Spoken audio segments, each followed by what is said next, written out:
This is Sophie Aldred with The Legend of the Traveling TARDIS. Now if I can just... You felt that, didn't you? I did too! It's that time of year again. Spooky season! Halloween! Trick-or-treating! Hopefully we don't deal with any ravages this year. But there is so much to be excited for. Apple bobbing, sweets, pumpkin picking. Right, first things first. Let's get you decorated, old girl. Brilliant. I'm the Doctor and you are watching The Legend of the Traveling TARDIS.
Hi.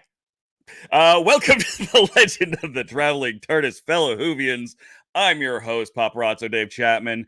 Welcome, welcome. It is spooky season. It's Halloween, my friends.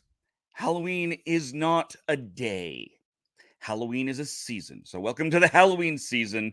We have 31 days of Halloween over on the Legend of the Traveling TARDIS's Facebook page and our YouTube channel. All sorts of spooky content all month long. Starting today with a review of the, well, I would argue definitely Halloween-ish, not necessarily spooky, The Satan Pit. This is part 2 from last week. With The Impossible Planet. And, as always, I'm not here alone. My background is going to drive me nuts. I don't know why it's blurry, because there's no setting that says it should be blurry right now. Anywho, let's start off with Michelle. Hey, Michelle, how you doing? I'm doing well. Got anything interesting happening this week? Well, my book officially launched yesterday. Time of Fredericksburg, available now on Amazon. And I also do a quick ad for my museum, the Mary Washington House. Because October not only is spooky season, but also it's Breast Cancer Awareness Month. And at my museum, the Mary Washington House, Mary Washington actually died of breast cancer in 1789. So if anybody in your life has been affected by breast cancer and you want to honor them, please send me their names. And as part of Mary's Breast Cancer Awareness Month, we do a thing called Mary's Ribbon, where we tie a pink ribbon onto the post of the fence of the Mary Washington House. It's free. Just send me the name of who you want to honor, and that's for honor, remembrance, or for self. Excellent. Thank you very much, Michelle. Definitely check that out, everybody. Send her and that. It's all month long, so any time, just send me either a message in the chats or send me a private message, and I'll do it for you. There you go. And thank you for that reminder, because I've got a stream on Saturday where I'm playing Looney Pyramids, and they have 2 sets of pink pyramids that also support breast cancer. So I'll definitely make sure I put those on my stream on Saturday. Next up, we've got the return of the Candyman. Hey, Mark. Hey guys, how you all doing? I'm just chilling out. I'm looking for this episode. I missed last week's, so I'm probably do a double whammer with my numbers tonight. All right, we're always happy with that. And of course, we've got Gadget. How's Gadget going on?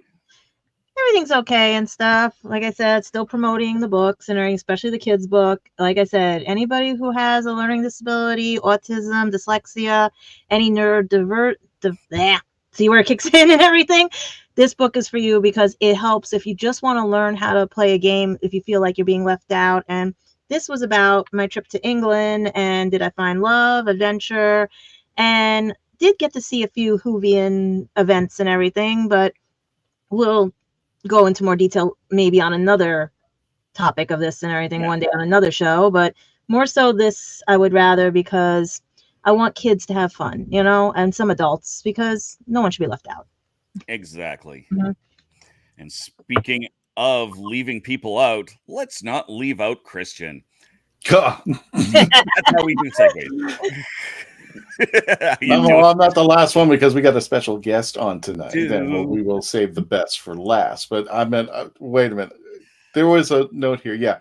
Nico Bad, this is a PSA, public service announcement. Never eat Taco Bell before. I'm glad that came up in the topic. Thank you, Nico Bad. Yeah, don't eat Taco Bell before live chat. Mm-mm. And Now, not what only was- does your hand smell like it, Taco Bell, your keyboard will smell like Taco Bell for the next 24 hours. Oh my God. No. Release the demon to the pits of the sept. God, no, I don't know. I'm not putting that. I'm going to delete those later. And Hi, everybody. Welcome to the first day of the 31 days of Halloween in the Traveling TARDIS. I wanted to show you a little bit about what's going on that the Traveling TARDIS is celebrating. We do this every year. And let me pull up just a couple of screenshots that we got. First of all, we will be showing all the pictures from Halloween Horror Nights. You've never been. It is one of the treats that we do give ourselves every year from pictures out over in Orlando, Florida at the Universal Orlando's Halloween Horror Nights. And new pictures have come up. And we've gotten more pictures of people with the TARDIS. I mean, God, you got to love these kids. Seriously, that's just Aww. those are some future Ghostbusters right there, and the lovely Amelia Burke, better known as Harley Quinn Arts, and our friends over at CosFX Cosplay. Yeah, it's just phenomenal what these guys do, and we are going to have a ton load of pictures, of videos. We're going to be putting out a lot of content throughout the month of October up until the 31st of Halloween, and something to enjoy on a daily basis and just checking in out there. So there we go. there we go. Indeed.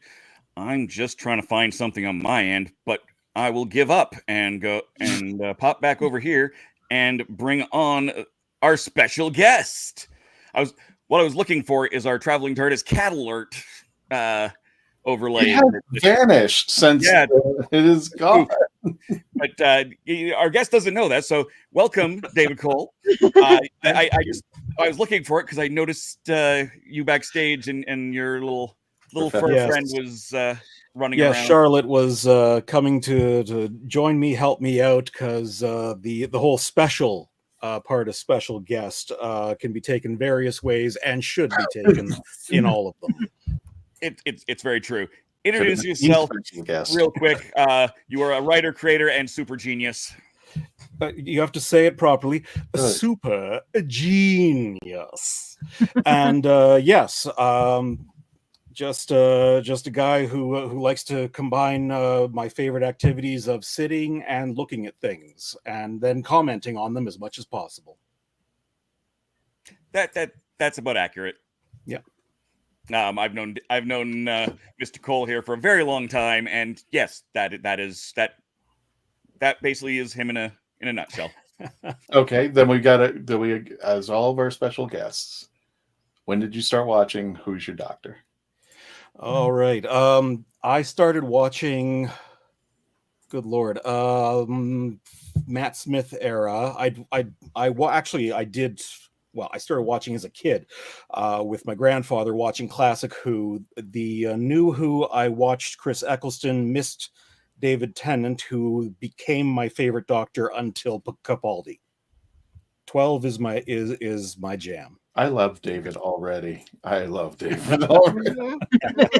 gonna get along just fine. Yeah. Yeah. I am. I'm wondering if it got uploaded directly and none of us actually have a copy of it there, Christian. That's okay. I'll keep looking. Anywho, What is that? the What is what? What you were referring to? I just the cat overlay. Oh, it's disappeared. Yeah, it's disappeared, and I'm wondering if neither of us are the ones who uploaded it. So, Oh, I mean, no. yeah, that's okay. We'll keep an eye out Make and another one. see if we may have it somewhere. Yeah, exactly. Anyways, so how this is going to work for those who are new here? We will rate this episode out of 10 TARDISes. Tardai.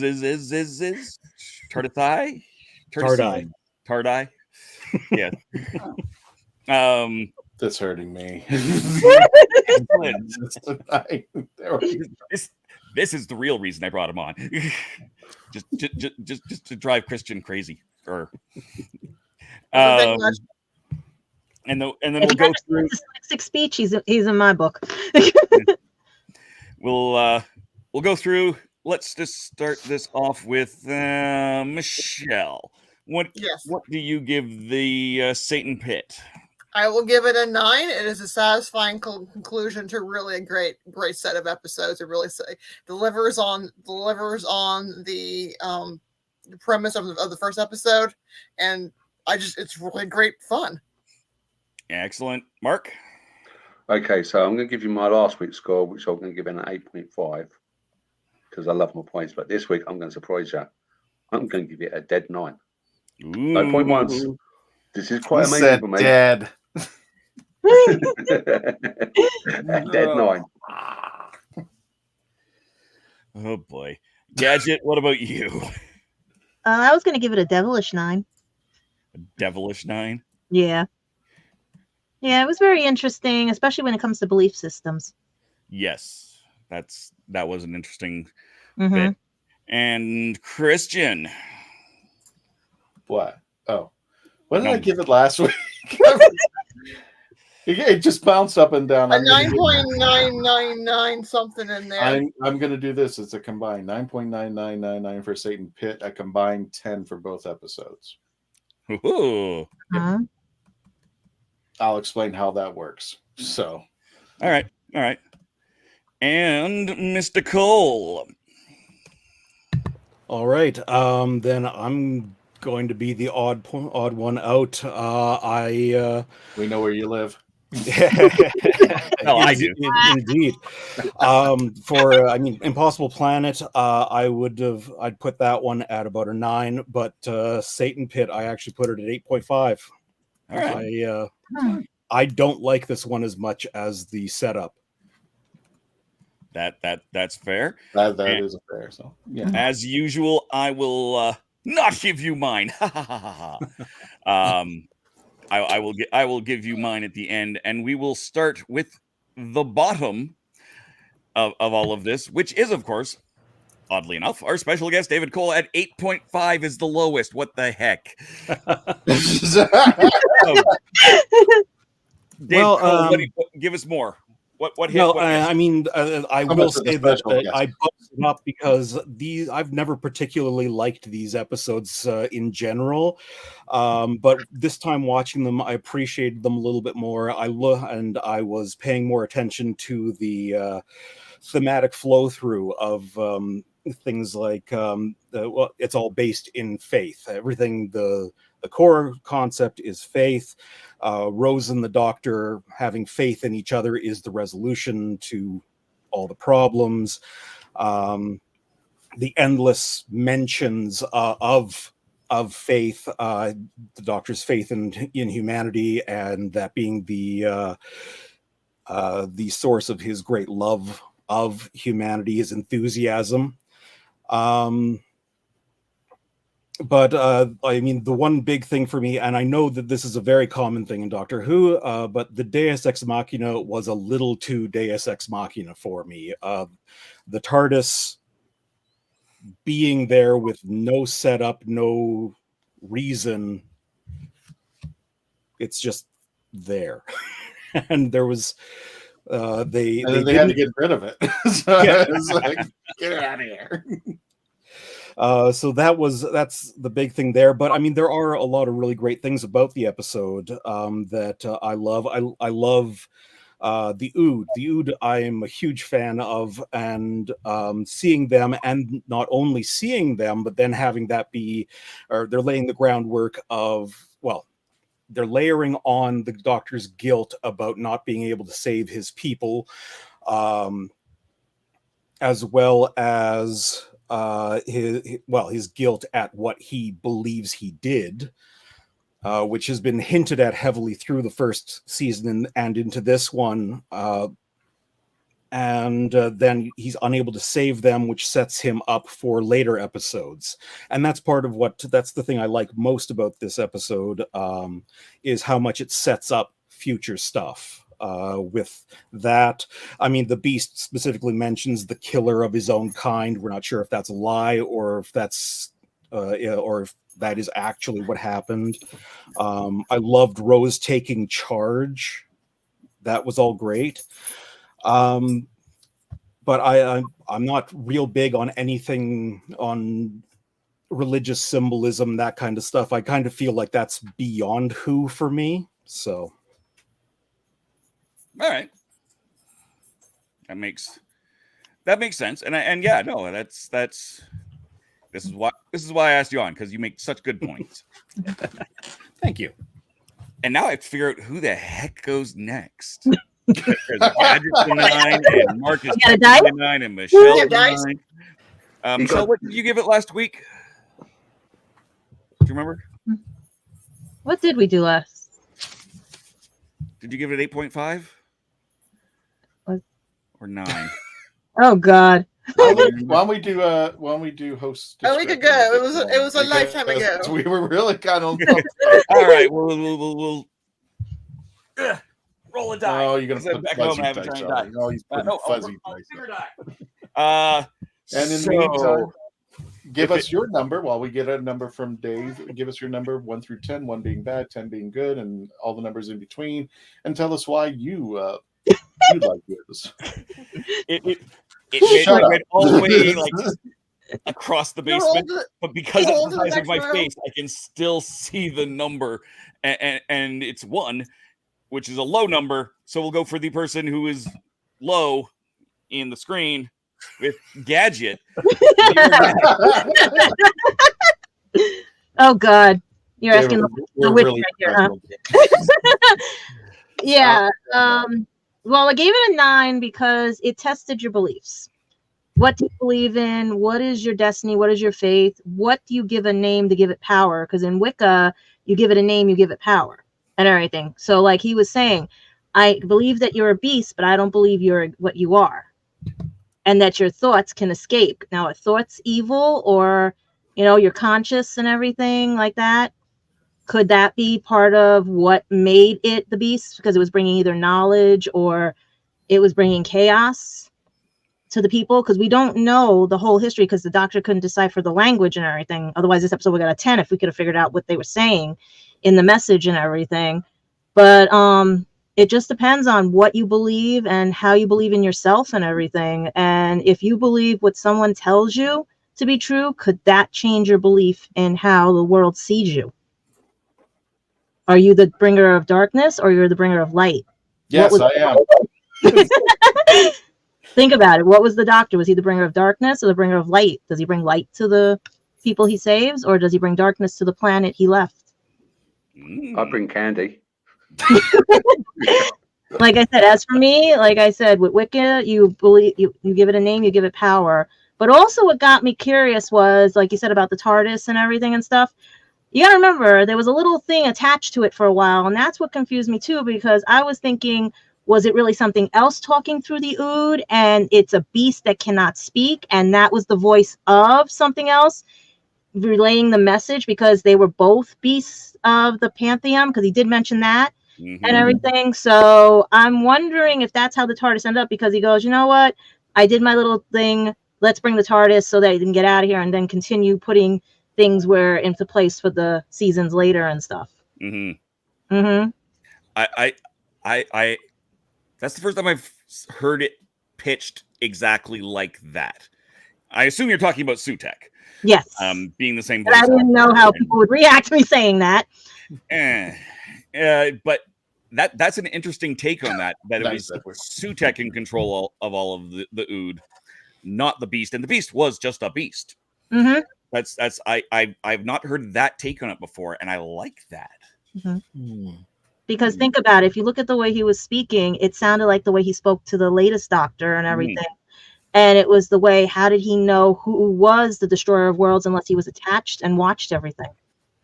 Yeah. That's ooh. Deep. Fascinating. Deep. Deep. Deep. Oh, we're going deep. No, I like that. I like that a lot. Mm-hmm. Oh, yeah. That's a great, Because the Ood really were just puppets, They were, because they were considered nothing. They weren't even considered life forms. And at the end, when the captain gives them honor, that was what was important and everything. And I thought the Doctor had heard that, but if he had, maybe he would have not felt so guilty about losing them because they finally got the honor they deserve. Right. That's being acknowledged. Yeah. Which is important to the Doctor's character, to the story, to all of that. So it's one of those little tiny details that really impacts a lot of things when you bring it up and you think about it and go, oh yeah. So no, but Rose taking charge, that was the best, because she suspected something, because first he was very timid and then all of a sudden he says, shut up, Rose. So she was like, okay, something's not right here. And to take charge like that, it was interesting to see him get swallowed by the black hole. That's why I gave it like a 9, because it could have gone even more if they had deciphered the language and everything. Definitely. This is one of those episodes that even as a two-parter almost felt too short, or could have gone as a whole giant story arc or something. Like there's a lot to it. But we will talk about that more in a few minutes, because now we're going to pay some bills, take a quick break. So Christian, do the thing, push the button, and we'll see you on the other side. We'll be right back with more of our review of the Satan. Wait, kitty cat alert! Kitty cat alert! Kitty cat alert! Whoop, whoop, whoop. Yes, this is Charlotte. I wish Carrie was here for her grandparents to be babysitting her. Okay.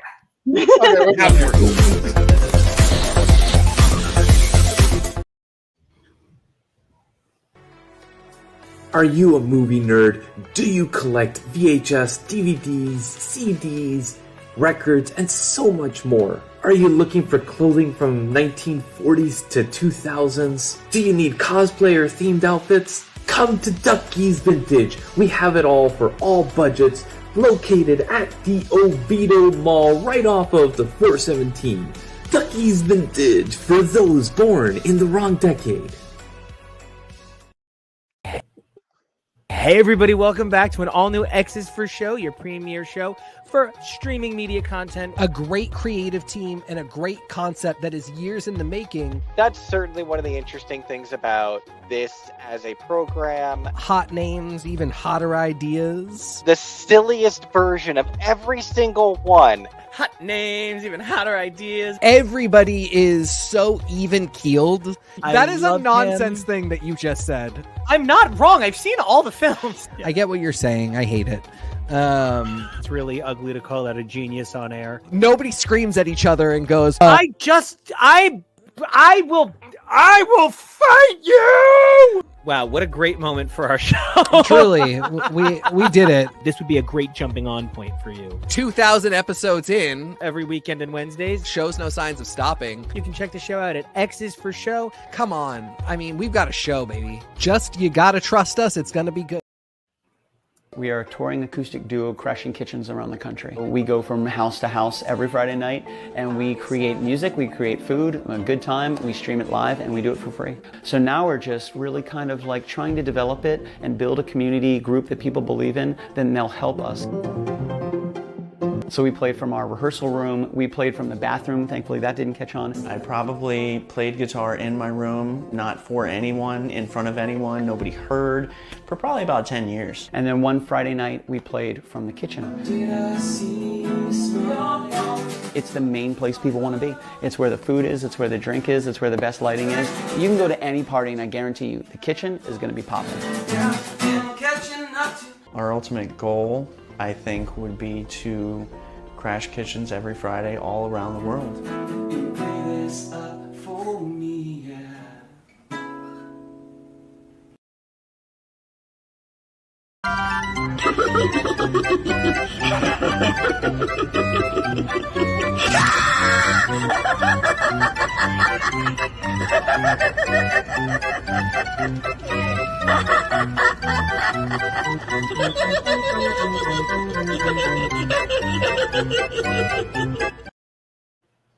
Hello, I'm Nick Briggs, and you're listening to the Legend of the Traveling TARDIS.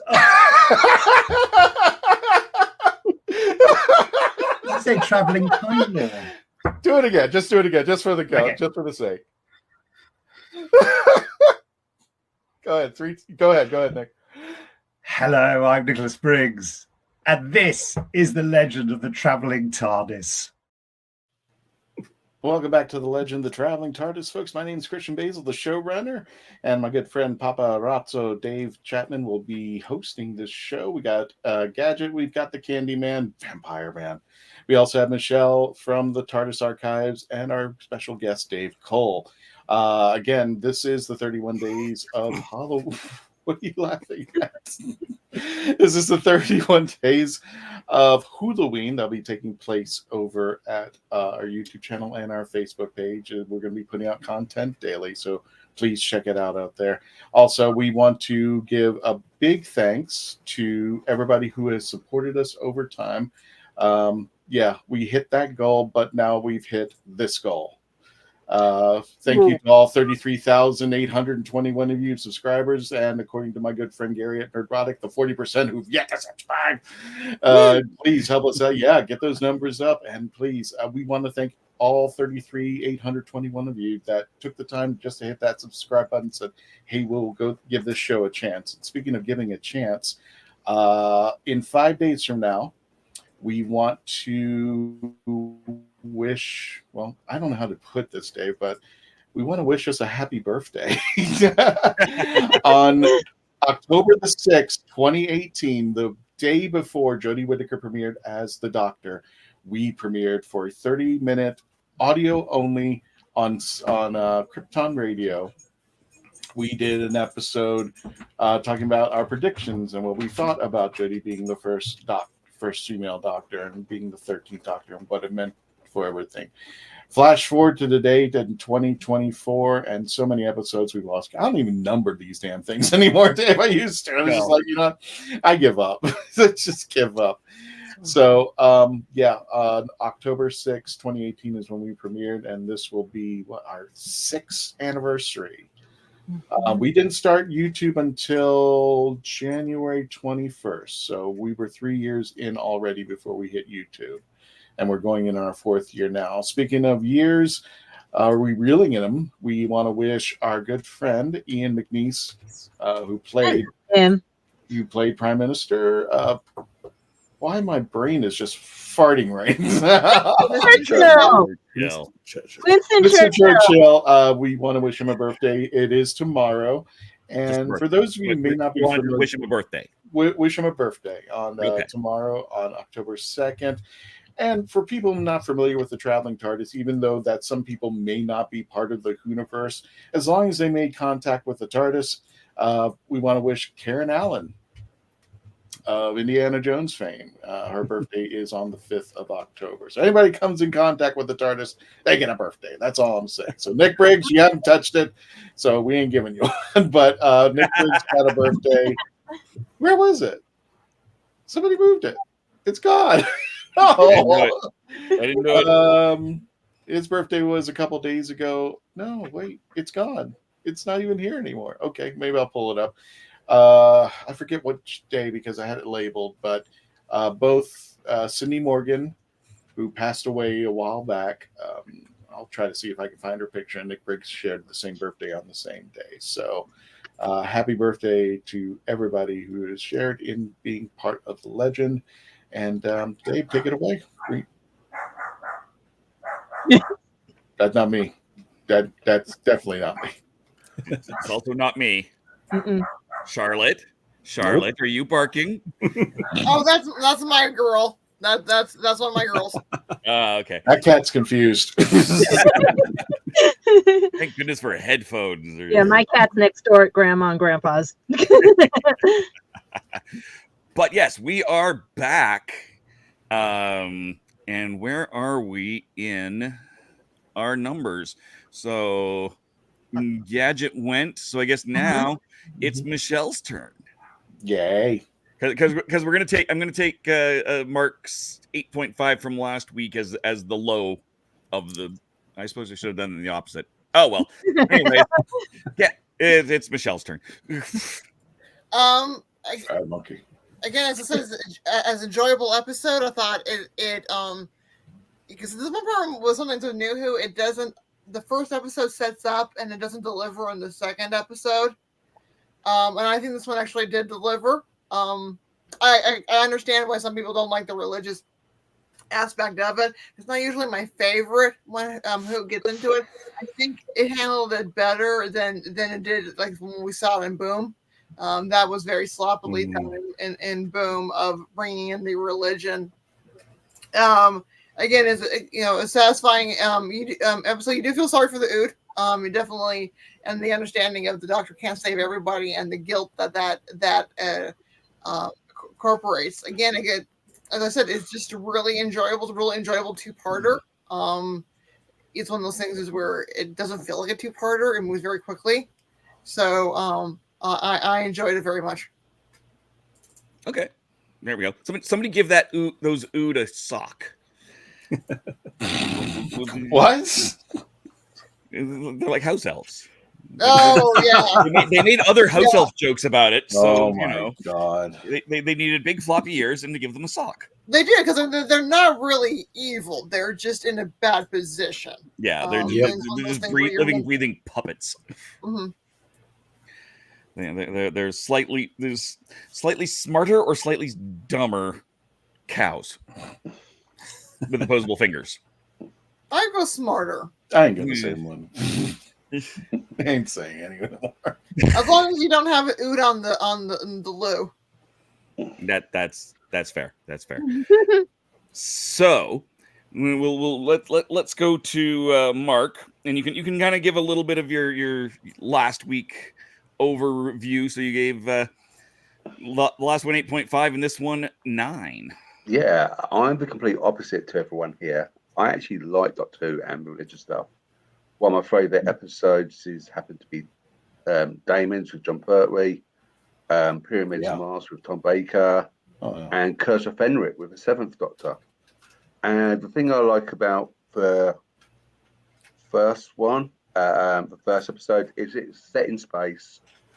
It's literally unknown. They're lost humans adventuring out near a black hole because we're stupid enough to do something like that. And the Doctor loves it. And he comes across a puzzle, a mystery. He can't solve it. The TARDIS language translator cannot translate the writing, the inscriptions. So it's older than the TARDIS, older than Earth, older than the Time was a Gallifrey. And that's really intriguing. It's something like it's out of time, because time, as we see time as humans, we just see it as a linear thing, okay? And the Doctor's species see it as timey-wimey ball of stuff. But if you're actually out of time, David, you're pouring a drink for everybody on the show. That's not me this time. Yeah, you brought up about time. Even when the Doctor was speaking to the Beast about the Pantheon and everything, he also said the edge of the universe where he existed. But there was only one other person that would have been at the edge of existence at that time, causing superstition. Well, that's in the thing. A future episode. But if you look at the paintings, you actually see people with the Beast as well. So we know that some sort of alien life was worshipping that Beast at that certain time. As the Doctor goes through, he actually reads the inscription or understands the drawings about the lights. And so that was basically the setup of the first episode. The episode 2, I love it where they're like literally, it's about faith, it's about fear, it's about like the demon or the beast knowing that what you've done wrong in your past, the Ood being mind controlled, all these religious things which are coming into one show in 2 episodes. And like Dave said, the Ood were like literally cattle market. They were just literally breed to serve, and they actually wanted to be served. A bit like Peter Davison in The Hitchhiker's Guide to the Galaxy when he's a pig and wants people to eat him. The same sort of imagery here, where these are just literally mindless bred organisms just to serve. It's slavery. And I love it when Rose turned around. So I thought we got better out of that. We're in so far in time, but yet we're still using slave labor. You got a veteran soldier who basically got a dark past. You got everyone's got all these backstories which we just get hinted to what's going on. And this is why I gave this episode and the conclusion a 9. And when the guy gets shot out, I'm not sure if you guys know, but both of the times when you see dead people out in space, they actually filmed it in water to give that hair flowing effect. Yeah. So that was on Doctor Who Confidential back in the day. And I just think like it's everything that we ask ourselves. Okay, am I being brainwashed by the media? Am I being brainwashed by religious people? Do I have faith? The best one I like about this thing was when David said, I believe in your physical presence, but it doesn't mean I believe in you. Yeah.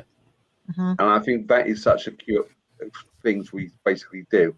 The amount of times we say, yeah, we believe that stuff, but we can't see it, or I don't believe it, and it's staring us right in our face. Seeing is believing, believing is seeing. Santa Claus. Yeah. Yeah.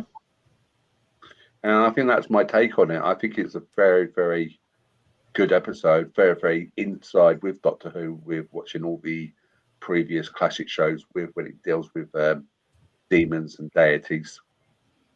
Yeah. I actually quite love it. And there we go. Mm-hmm. I will come back to a lot of what you said because I have a lot of similar feelings as you there. But first, because I get to go last because I'm the host, Christian does not get to go last. But Christian, you gave it a 9.9999 or a combined 10 for both episodes.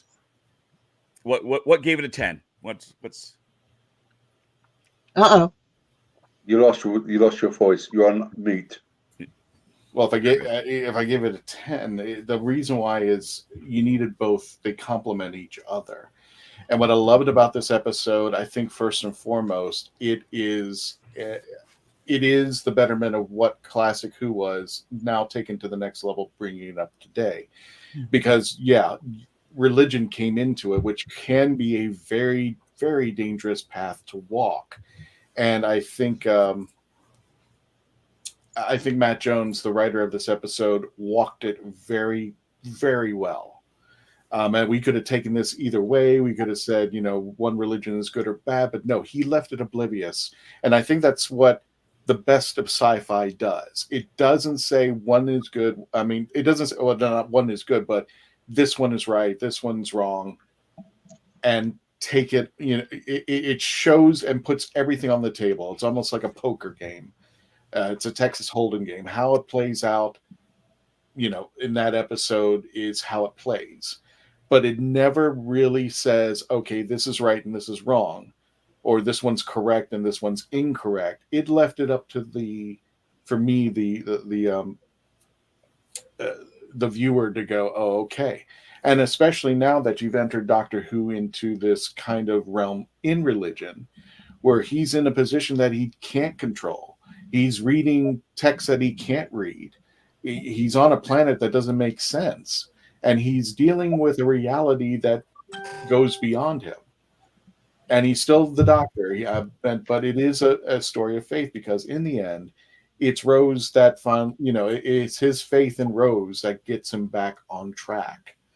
I mean, when everything was that was the cliffhanger from Impossible Planet. It was like, oh my God, well, how much worse can this be? And then another thing happens, and then the other thing happens with the Ood, and the Doctor, this portal opens on the floor, and the planet is heading into the black hole, and everybody's freaking out, and it's just like, how much more crap can you throw on these people?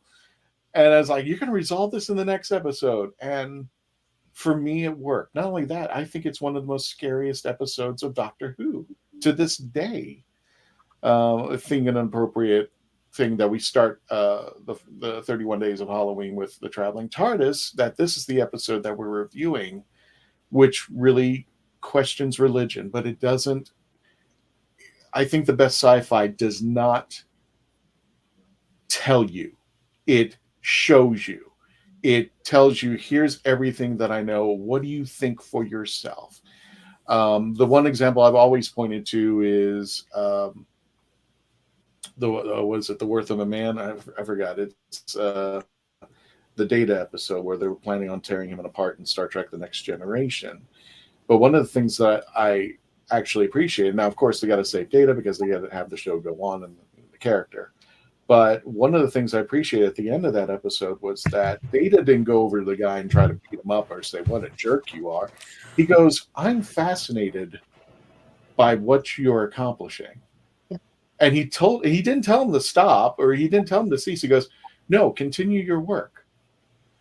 So we're looking at all sides not as good or evil, but we're getting a dimension from other perspectives. We're getting other things.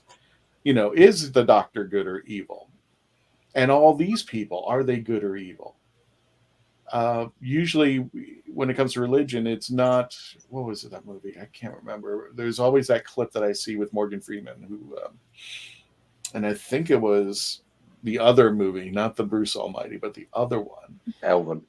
Evan Almighty. Evan Almighty, right. It's a scene where he's sitting with the wife and he goes, do you think God gives you courage or puts you in a situation where you get courage?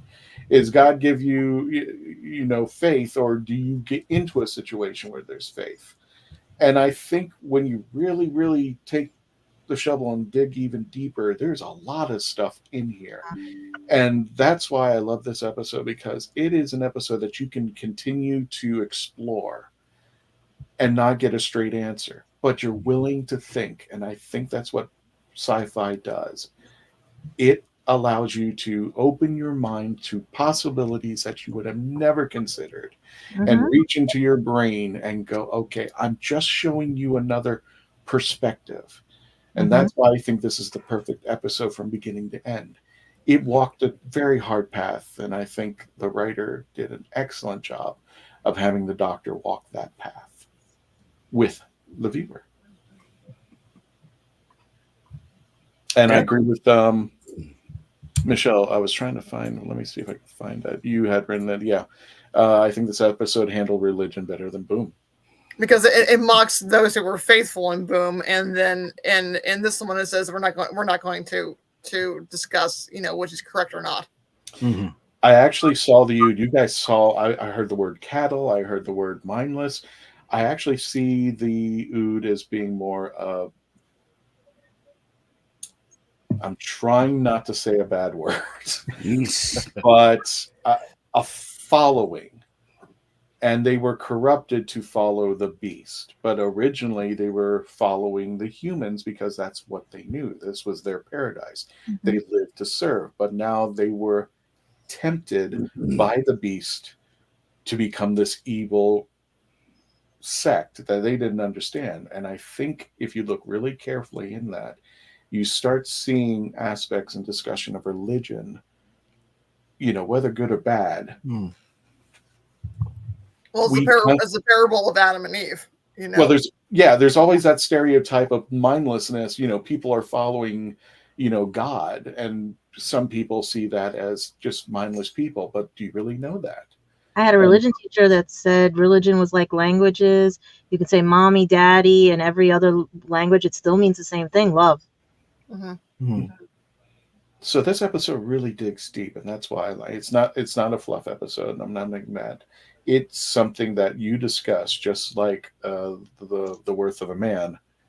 From 20 years from now, when somebody says the Satan's Pit and the Impossible Planet, I'll be geeking out about that every single time. So I mean, that's just my opinion on that.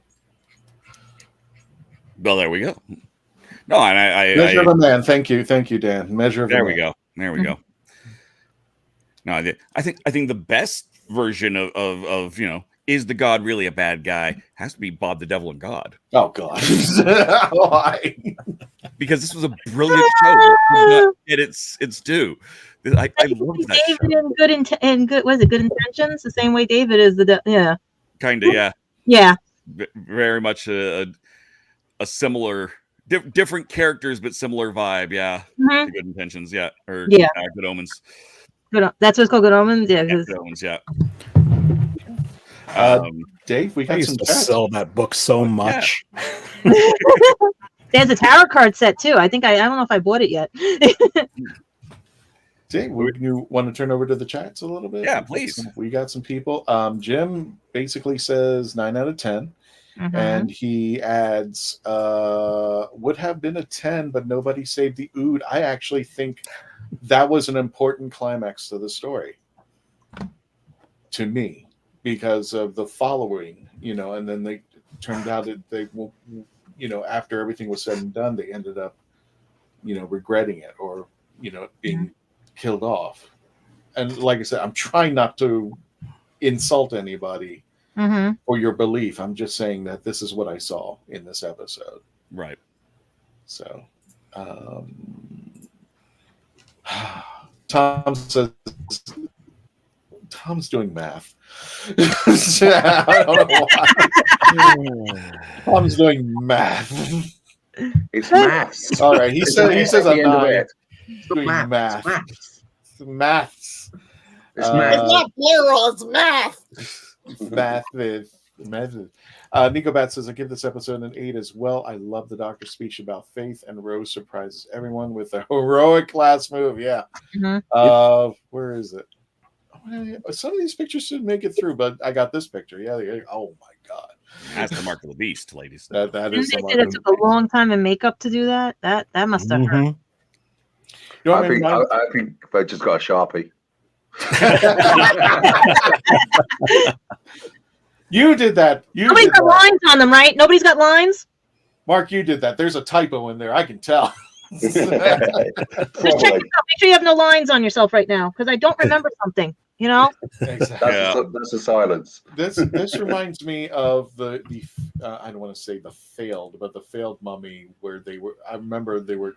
I was watching some behind the scenes. They were talking about putting the runes on the mummy, the female mummy, and how much time they spent on putting those runes. And I was like, how in the world are they? Yeah, I'm sure that's a Sharpie. I'm sure he's regretting it to this day. And at least there's so few scenes that they probably were able to bang it out in a day.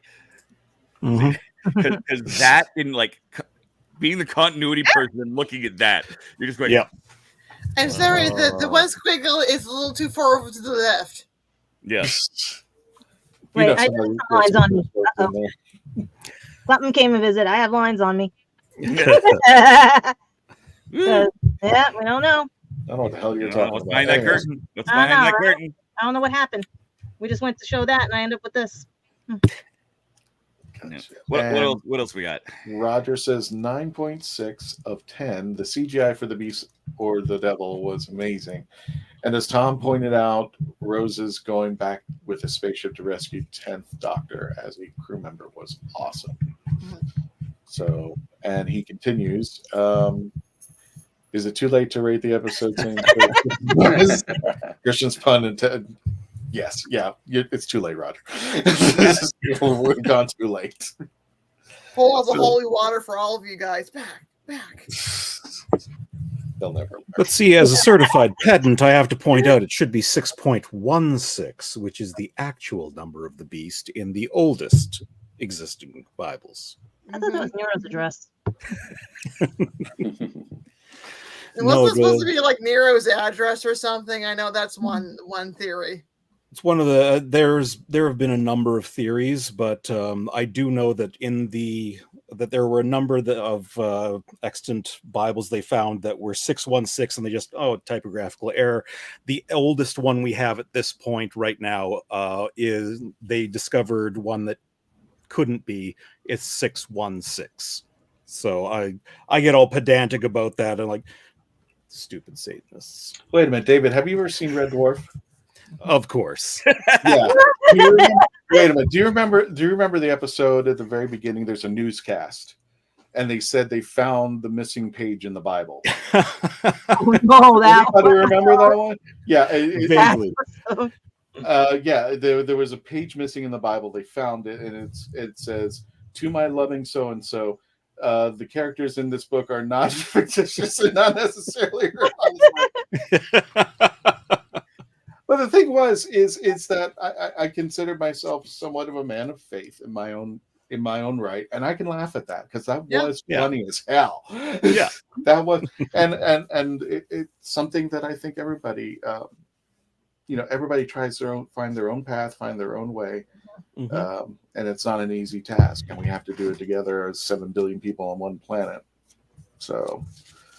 Well, and that's where, like, my favorite quote from this episode, like, maybe that's what the devil is in the end, an idea. And there is this thing in the cavern, all that, whatever, but what it represents is where, for every individual culture, civilization, person, that's, I just loved that.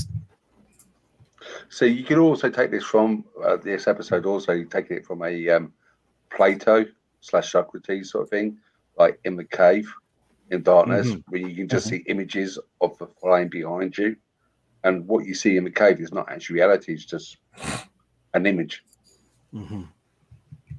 So yeah, it's quite a deep. We could go on this episode and we could go right deep into it. Anyway, Dave, what's your thoughts? Sorry, I was just letting you guys go because I'm like, this is. No, we got 5 minutes left. Get in there. All right. Get in there. I gave this 8.5 last week, and I said that I would have a different rating for them combined as I would for separate. I give this episode an 8 as a standalone and a 9 as a combined. So the sum is greater than the whole of its parts type thing. Right. As a two-parter, it was really, really well done. If you do watch it back to back, it doesn't have as much of the second episode letdown. There is a little bit of that. I don't think it's as bad as some episodes have had throughout New Who and even some old Who, but it is definitely the first episode. I think has better world building, has more emotion to it, more. Whereas it kind of, it does a great job setting it up. But if you look at the conversation about the Ood and the conversation of, and we're stuck in a black hole, and how the heck are we not in the black hole, and what are the Ood, and the morality of the Ood, I think it was a lot more world building than, and here's the beast over here, and here's the big old Satan guy. That being said, like Mark, I really do like when Doctor Who uses religion as more of a mythology than as a religion. It's something that, especially this last week was banned book week, and so and a lot of books that you would go, why was that banned? Are people going, oh well, talking animals are against God, or this or that or the other thing, or whatever they choose to complain about.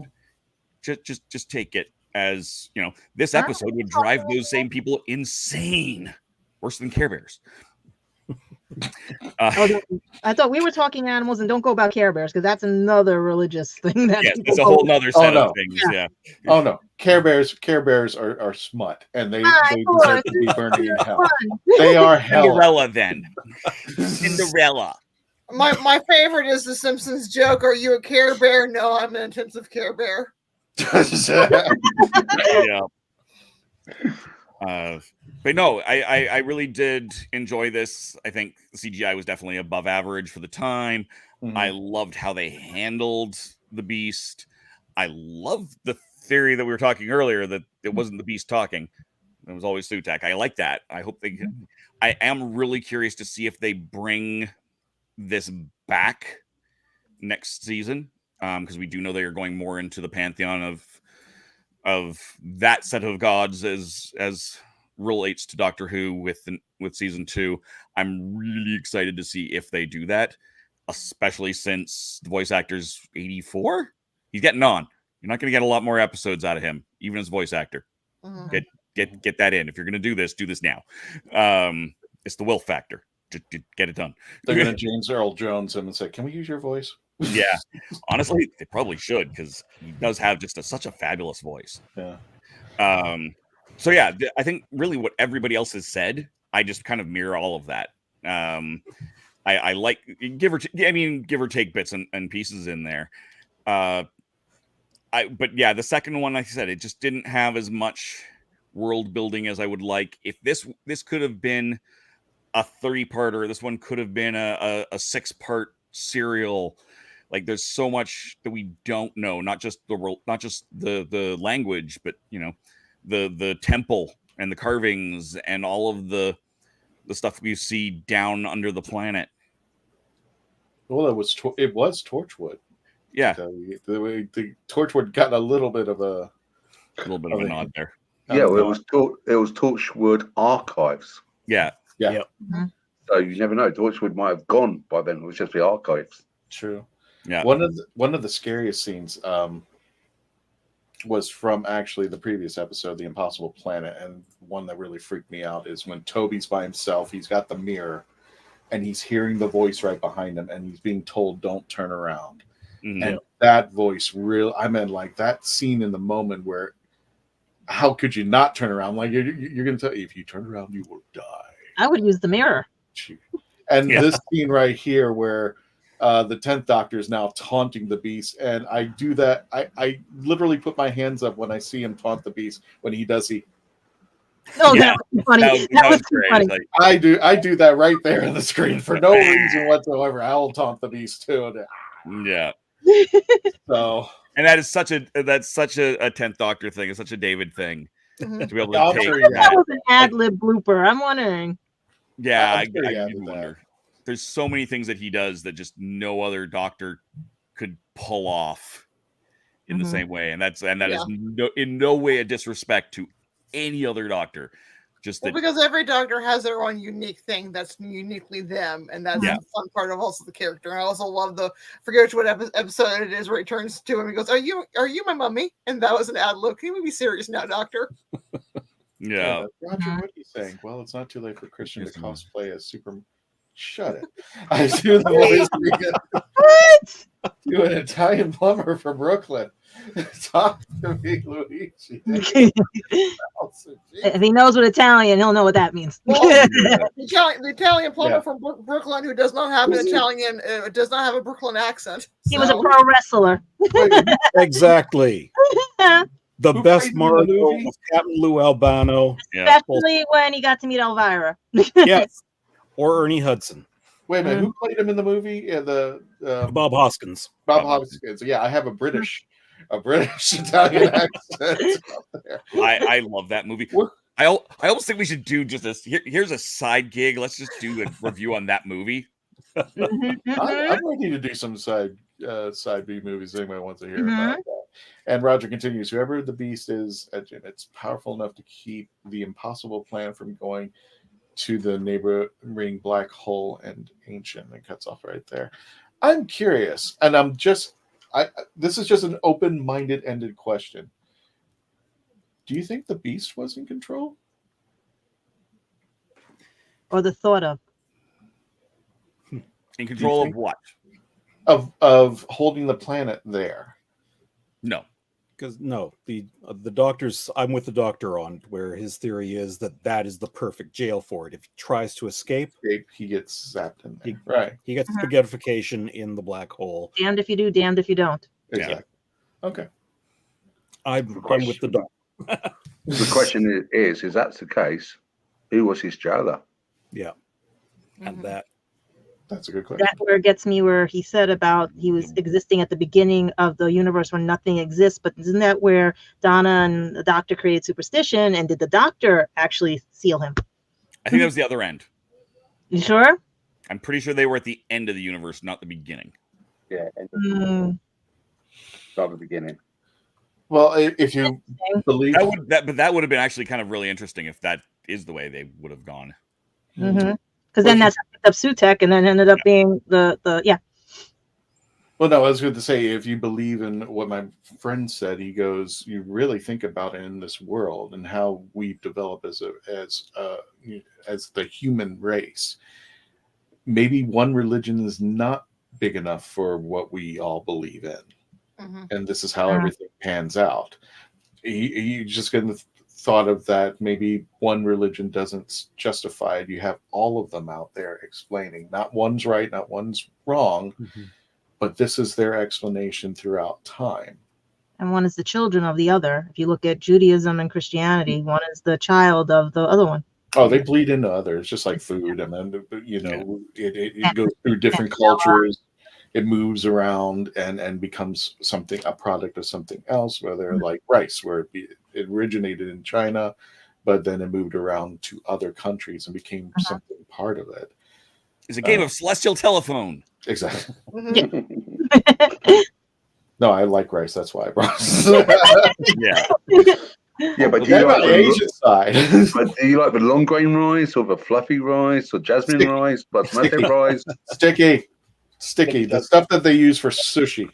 Oh, that's the good stuff. Oh my god, I like it because that is the good stuff. I love it.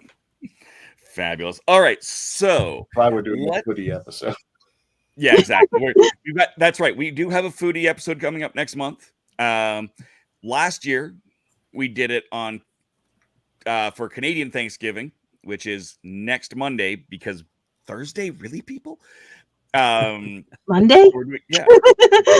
Thanksgiving, it's a long weekend. That's your Monday. I would say Friday. Okay, this is gonna come out, and I mean it's bad. What is Canadian Thanksgiving commemorate? It's basically a harvest festival. Okay. But again, like most things up here, we have such a proximity to the U.S. that a lot of the traditions and a lot of the ideas that come out of it get kind of intertwined. But at the end of the day, that's actually why it's in October, because by the time we get to Halloween, we're putting a snowsuit on and our costumes over top of that. Usually it snows once at least before Halloween, like hours before the Halloween gods hate us. Yeah. We get hurricanes. Yeah. So it's by the time we get to November, by the time we get to America, it's Thanksgiving, it's winter. Okay. It's no longer fall. It's winter. Okay. See, in England, we've got nothing to be thankful of for Thanksgiving, because we don't have one. Because we're thankful we broke away from you guys. I mean, it's not that far. No, that's Good Riddance Day, as I was told. That's Good Riddance Day in July. Well, that's good, because we had to get there and go, oh my God, thank God the food's better here. Is that turkey? And then we're like, oh, wait a pilgrims minute. were that type. It was definitely thank God. Forget about it. And wasn't it religion oppression too? Why they left also too? Yeah, well, it was because there's depending on, because the first Thanksgiving is in Florida. I'll give to Florida at St. Augustine. That was the first, because it was thinking that they had survived the Spanish Padres. They had surviving there. The various ones in the various colonies was either thank God we survived and we arrived safely from our voyage, and then the Puritan one in New England was thanking God that they had survived their first year. So Now 2020. And the Native Americans actually crashed the party. It's funny because the reasons the Native Americans came was because they heard the Puritans shooting off their guns, and at that time there had been actually a peace treaty with the Native Americans and so they thought maybe the French were invading, and so they heard fire, so all the warriors arrived first, and then they looked around like, wait a minute, you're having a party? Hold on, we'll be right back. And so they went out and they brought food to the party. Like, okay, now it's a party, guys. Yep. I want to give this this chat from Roger a little bit of attention down there. So yeah, all of our friends in, I think it was North Carolina and over on the West Coast, our thoughts and prayers are with them. I'm in Tampa, from what I understand, is still a swimming pool. So luckily we are here in Central Florida, and some of us reside on the space coast, the eastern space coast. And some of our new friends, like Mark, he's in England, doesn't know what a hurricane is. So we did get them. Okay. You were just going, yeah, you do get it. But I was just giving you. But I was just like, yeah, all of our friends are out there. I have a couple friends online. If you need help, please reach out to them. The Voices of Florida, a friend of mine named Cy. So if you are in the West Coast, you need help, please look out for the Voices of Florida. They're giving out all the stuff that they managed to accumulate to people in that area who need help. Hearts Helping Others here in Central Florida. I know some people were affected by that. Luckily for us, it wasn't affected as much. In fact, it's raining now. So apparently Helene has not really finished with us. But it was very devastating, and it's always hard to watch, when your friends and everybody, they're hearing their houses are underwater and stuff like that. So if you can help them out as best you can there. And Roger continues, I heard about 200 people died during that hurricane. I could have heard wrong. No, there's still about 1,000 people missing. Yeah. North Carolina got half and half. My sister's side was somewhat okay, but if you were near I think it was Asheville, it's totally underwater and stuff. And the Rainbow Bridge for the pets was washed away and everything, where they put their collars to remember their pets and everything. It was washed away in the hurricane. So everybody's looking for the pets. Over in the UK, we began reports of 600 people died, and loads still unaccounted for. Oh Jesus! I've heard enough that there's some horrific stories of what the rescuers are seeing right now. Yeah. Of loss. It's horrific. So people who take that stereotype that we don't take hurricanes serious, we do. We are so prepared. I mean, you got the governor and everybody who's getting out there. There was some stuff that I never even heard about, and I'm still trying to figure out if this is true. Like if you are in an outlier place, let's say somebody was in Tampa, they couldn't get out of their house, it was kind of stuck. They could actually hire an Uber to get them out. Yeah, and it would be paid for by the government. So I mean, things like that. They had the Wi-Fi stations up and running, moments after. I mean, we lost power for just a bit. And we lost our Wi-Fi for, a little bit, but I mean, like nothing on the scale that our friends in the West Coast. Yeah, we get them here in New York too. Like Long Island gets hit hard and everything. Because every summer I remember being out there during the hurricanes helping my grandparents, but not in like what we just saw with this. This was like, take these things seriously. Like make sure you have your supply kit, everything, battery operated radios, stuff, just something, because don't think this is like a video game or anything. It's going to just turn off and go away and everything.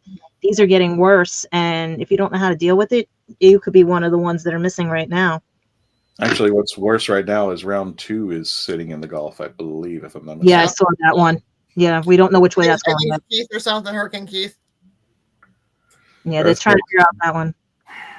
Earthquakes are more common here in California than hurricanes. Well, follow Nico Bat's advice. Do not eat Taco Bell before a chat. Because I have family down here. Do you guys in the US call it Taco Hell? Like What's we that? do in the UK. Right, we called Taco Bell, nickname over here in the UK, Taco Hell. Taco Hell? Yep. Take your choice.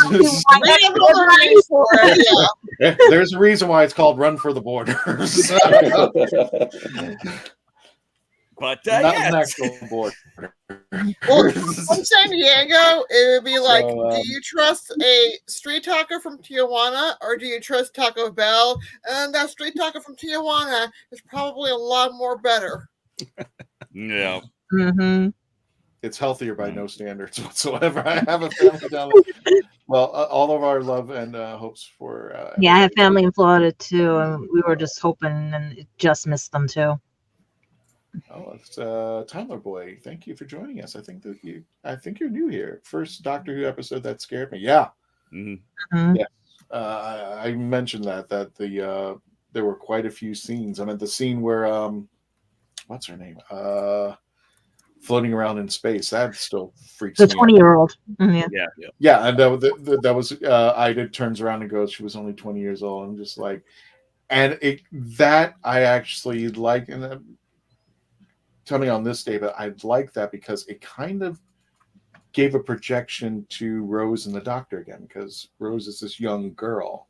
Mm-hmm. And it kind of threw that perspective back into your face really hard. It's like, Rose is this age.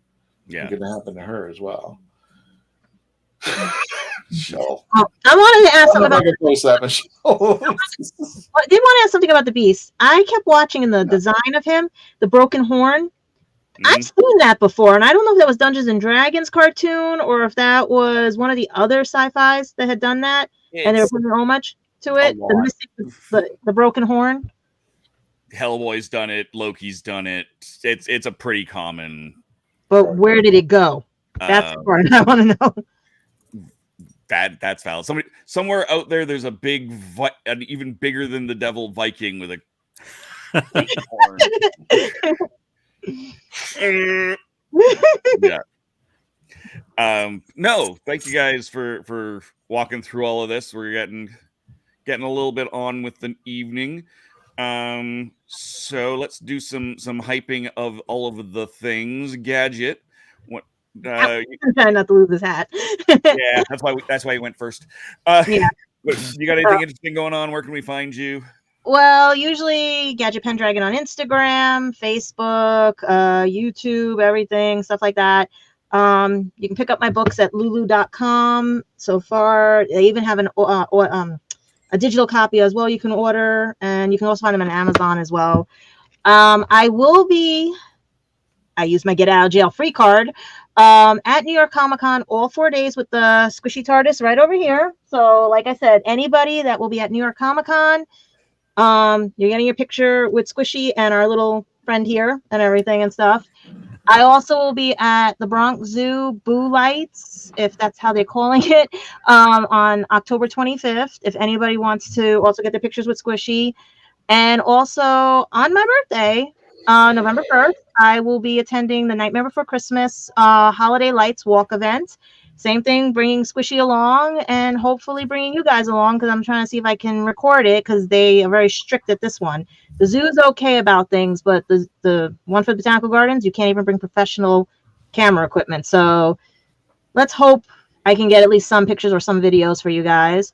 And my usual Halloween give back to the kids. You guys, if you want to help, I'll try to have the link to the Amazon where it says help the kids with Halloween. If you want to donate candy, props, designs, and everything, because my building's being fixed and we're trying to do a safe Halloween for them right now. We just don't want to cancel it because of the building being like the way it is and everything.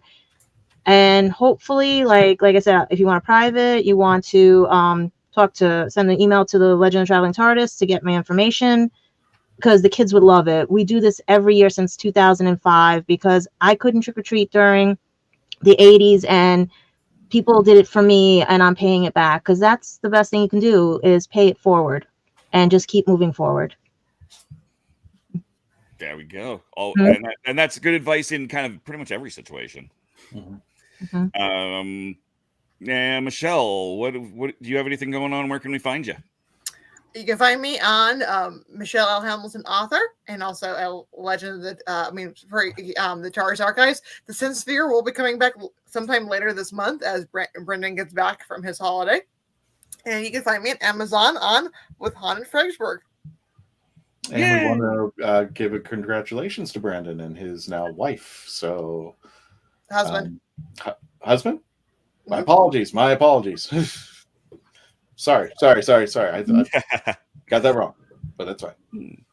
And yeah, congratulations. And Mark, where can we find you? You doing anything fun in the next week or so? No, I'm just taking a nice chill out. But my next big thing is going down to the Clanad at the Royal Albert Hall on the 30th. So apart from that, I'm not doing that much. Excellent. And Mr. Cole, I know you don't have too much going on right now. Am I going to see you at Game a lot over the weekend? I wasn't planning on it, but I'll look into it. Oh, there we go. We'll have that conversation. Beautiful. And just while I'm center screen, I just want to thank all of you for having me on. It's been an honor and a pleasure. Thank you. And making me feel so welcome. Thank you. All right, get out. You don't know him well enough. Wait till you're I'm out. You're going to really, yeah. That was mean. Please get out. No, we'll keep the cat. Yeah. we love you. There we go. Yeah, we're keeping the cat. We're keeping the cat. Thank you very much, David. I'm glad you were able to come on. I'm glad you had a good time, and hopefully we'll see you again. I'd love that. There you go. And as for me, I've got a handful of things to throw out. One, in the category of things that are happening in the world, I'm wearing my orange jersey because yesterday here in Canada was Orange Shirt Day, or a day of truth and reconciliation, in remembrance of all the not just the children, but specifically the Indigenous children who endured residential schools, which did happen in the U.S. as well as Canada, but it's a very much bigger note here in Canada. So please, I just wanted to recognize that day, and that's why I've got my orange jersey on today as well. For that, coming up in an hour and a half, you'll be able to see me over on my channel, TheRatHole.ca, on the YouTubes. I'm going to be doing Choose Cthulhu. I'm going to be doing the Call of Cthulhu and walking through that story again. I did it last Tuesday. I know a couple of people joined in, and thank you guys very much for doing that. It won't be the same this time. The beginning will, and of course, I'm serious. There needs to be an episode between Cthulhu and. Oh, definitely, that would be awesome. Choose Cthulhu, as of today, is on Kickstarter with books 7 to 10, so you can find that. Look that up on the Kickstarters and do that. But yeah, join me in 90 minutes on my channel, and we'll do that. And I want to throw up. Can I have about a minute to show off something? Yeah. All right, let's do the thing here. We're gonna. So I'm also having a 31 days thing, and in this case, I'm doing. I got a calendar, and I showed this off on the channel, and so I'm doing 31 days of opening Witch's Brew the Adventure Calendar number 9 from Black Oak Workshop, and the first day I previewed here on the channel. Opening Black Oak Workshop's Adventure Calendar number 9. Witch's Brew. Day number 1. And so we open this up. Chocolate? Yeah, we reach in there. We reach in and... What the? Spider. A little spider Don't die. eat a candy man. It's not chocolate. It's not candy. Yeah. Don't eat that. You see whichever side is up is your number that you've rolled. But if you roll that side, would be the 4, right? But instead of 4, it's all spiders. So that is the first door. Oh, crunchy. I'm confused. Shut up now. Shut up. I'm confused. Yeah. Okay. You got a D4. Yep. And when it's number 4, okay, you get a spider which has 8 legs. Which is divisible by 4. To get 4. You still got 8. Not 4. But it can be divisible or subtracted down to 4. So here's what you have to do, Mark. Make sure you're subscribed to my YouTube, youtube.com/TheRatHole.ca, and see if there's a D8 with a spider.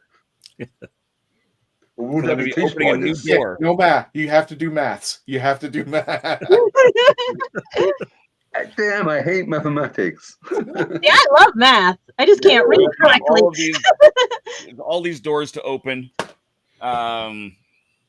So every day I will be opening a new door, which is how those calendars work, shockingly. And please let me know if you enjoy that, because I have a couple of winter ones as well. So I might be doing something with that. I might not. We'll see. It depends on how people, what people have to say. But thank you. Thank you again, David Cole, for joining us. Thank you to all of my wonderful team here. We love you all. I'm glad, Christian and all of the Florida peeps, I'm glad you're all safe. Trying to get it to turn. And then there's Fluff. There's Squishy. Squishy. So we can't wait to see you guys. And this next 31 days of Halloween are going to be so much fun, right? Oh, yeah. Mm-hmm. In fact, I let the people know, Dave, I have a calendar. So if people want to plot and plan, we have on October the 22nd, Jessica will be hosting the Traveling TARDIS cosplays. So she will be talking with a bunch of cosplayers who have cosplayed the Doctor. I don't know what team she's got available, but she's going to be doing that. And the surprise is, wait a minute, we're going to find it. Roger, we may not be doing Love and Monsters next week. So that's speaking of scary. Yeah. No, just remember to get some Scooby snacks. So I'm just letting you know there is a good chance that Love and Monsters may wait a while. But we'll be definitely doing a review of that episode out there.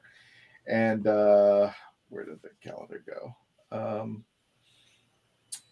I will not be here on the 5th of November because that's election day. And if you haven't registered to vote, please do so. I think voting will be cutting off very shortly to register. So I won't be here. I'll be at the booths. And I think they'll be very, very upset if I did a podcast from the election hall. On November the 12th, we have confirmed Phantasmagoria will be redoing the performance. And David, I don't know if you've ever watched Phantasmagoria, Michelle, but it is something to be beheld, and they're going to do a special episode for the holidays as they've done in the past there. If you want to check out Phantasmagoria's previous episodes, by all means, check it out. November the 19th, we're doing a foodie special. I should have a kitchen by then. Maybe. November the 26th, Dave is going to be doing a gaming special. And of course, we're going to be leading up until, Noise Complaint, the tap dancing geek group. I don't know what they're going to be doing. They are going to be performing December the 17th. And of course, the following week is Christmas Eve and day. We're still trying to ascertain how we're going to be doing the review for Joy to the World, but we'll work that out for you as it gets closer. And of course, the end of the year will be New Year's Eve that day. So the following week. So tentatively, I'm still theoretically, maybe possibly still doing a watch party for Joy to the World. So interesting that it's New Year's Eve we end up on a podcast. You might hear a lot of fireworks around here and everything. Yeah.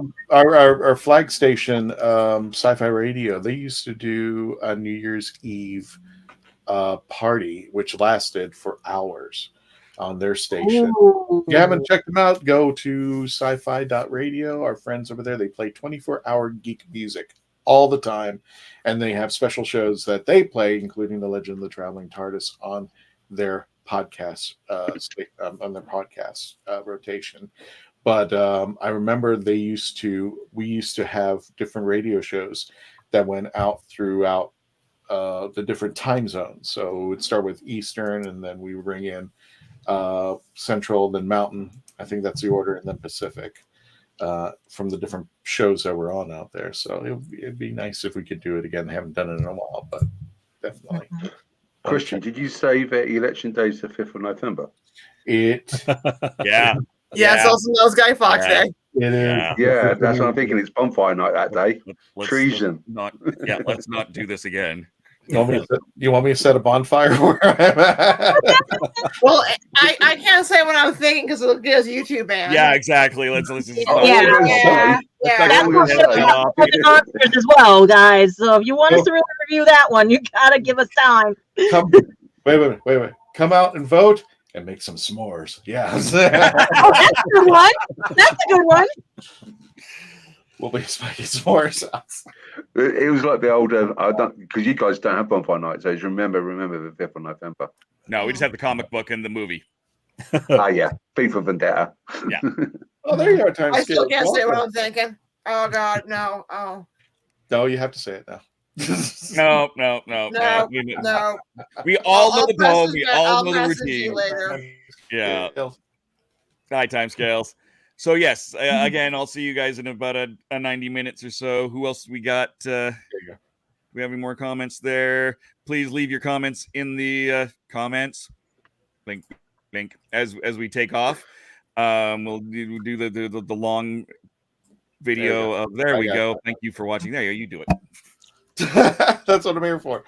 Don't forget to like, share, subscribe, and thank you all 33,000 little number of the people. 860 something.